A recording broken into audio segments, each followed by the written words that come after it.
हाँ, हाँ,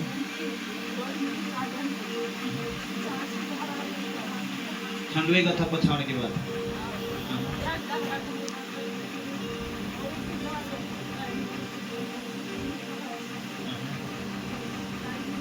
तो ત્યાં દુર્ગામાં બી દવાખાના કર્યા।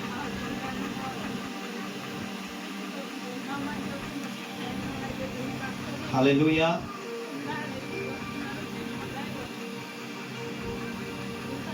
कम से कम 6-7 महीनों से ये बहन बीमार थी और उसके कारण उन्होंने महाराष्ट्र में आजू बाजू हॉस्पिटल में दिखा लिया।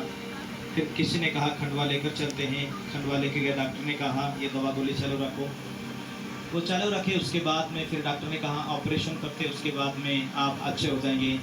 फिर उन्होंने बच्चों के काम के पैसे, खेती के मेहनत के पैसे, उसका पति, उसके बच्चे मिलकर कम से कम 2 लाख रुपए लगा दिया दवाखाना में। हॉस्पिटल जाने के बाद, ऑपरेशन होने के बाद में भी कोई भी आराम नहीं। फिर से वही बीमारी, शरीर में बहुत गर्माहट होना, कभी पेट का दर्द होना, ये प्रॉब्लम चलते रहे और चलते चलते 6 महीना बीत गया।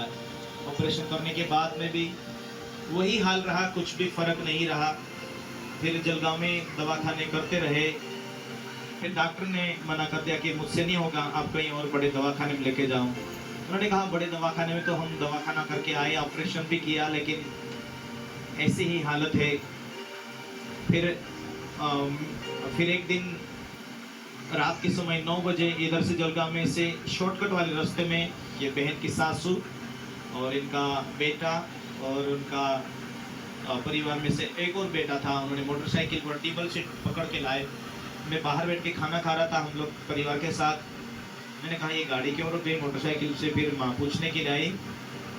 हम थोड़ा रास्ता चेंज होकर आए, इसलिए पूरा भूल गए। हम तालाब के किनारे किनारे, पास्टर का घर यही है। दूर से पूछा, हाँ हाँ मैं ही हूँ, आओ। पूछा तो ये बहन को बेशुद्ध लेकर आए, ये पहचान भी नहीं रही। और थोड़ी देर के बाद बोलने लगी, पानी वानी पिलाया। थोड़ी देर के बाद बोलने लगी, ये मुंह से कह रही है मुझे बाटल चढ़ाने वाले थे, बाटल क्यों नहीं चढ़ाए? मैंने कहा इधर तो चर्च में आई है और बाटल नहीं चढ़ाएंगे।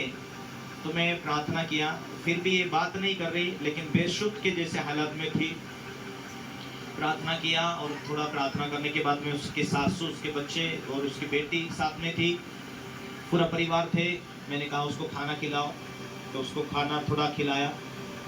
खाना खिलाने के बाद में ये उस पहली रात पूरी रात भर अच्छे से सो पाई। पर मैं सुबह आकर देखा तो ये उठकर बैठी हुई थी। मैंने कहा बेशुद्ध खाटिया के ऊपर लेटाए हुए थे, ऐसी बेशुद्ध हालत में लेकर आई। भाई क्या तबीयत है? उन्होंने कहा पास्टर जी अभी अच्छा लग रहा। फिर उसी दिन प्रार्थना के बाद में और वो चलने फिरने लगी। मैंने कहा अभी तो तू चल रही है, एकदम तुझे नया जिंदगी दिया। उसने कहा प्रभु के अनुग्रह से मैं पूरी रीति से चलने फिरने लगी। जब पहले दिन जब लेकर आए तो उसका जान निकलने हो रही है, पूरी दर्द है अंदर से और उसका जान घबरा रहा है।